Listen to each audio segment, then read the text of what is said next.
Samedi 11 janvier 2025, bonsoir à tous et merci de suivre le flash d'information sur RTI 2.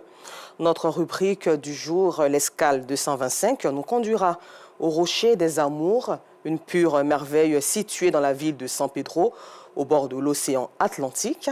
Le Rocher des Amours est un site pittoresque avec ses formations rocheuses fascinantes, évoquant non seulement une vue magnifique et attractive, mais aussi une histoire romantique intense entre un homme et une femme frappés par la malédiction.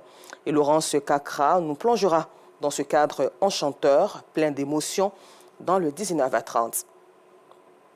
Au retour à Abidjan, ici où débuté le lundi dernier au Centre des métiers de l'électricité de Bingerville, le stage de préparation des compétitions internationales des Olympiades de mathématiques qui se tiendront en juillet prochain en Australie ont pris fin ce jour par une cérémonie officielle de clôture en présence des partenaires et des parents de ces futures élites du pays.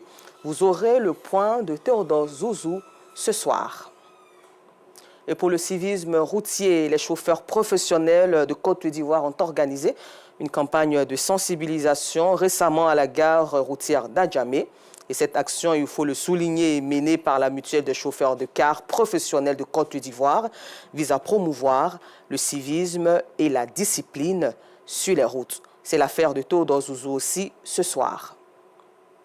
Hors de nos frontières, au Soudan, les habitants de 40 villages dans le nord de l'État d'Al Jazira ont été contraints ces derniers jours à fuir devant la violence des paramilitaires. Selon la conférence d'Al Jazira, une structure civile qui informe depuis un an sur la situation dans cet État contrôlé par les FSR du général Mdeti depuis décembre 2023. Cette nouvelle vague de violence contre les civils a lieu à l'approche de l'armée régulière qui cherche à reprendre obligatoirement Ouad Madini, la capitale.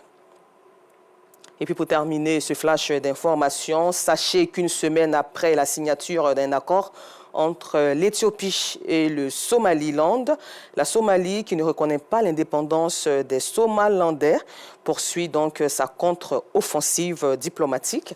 Après l'Érythrée, le président somalien Hassan Sheikh Mohamud est attendu en Égypte à cet effet.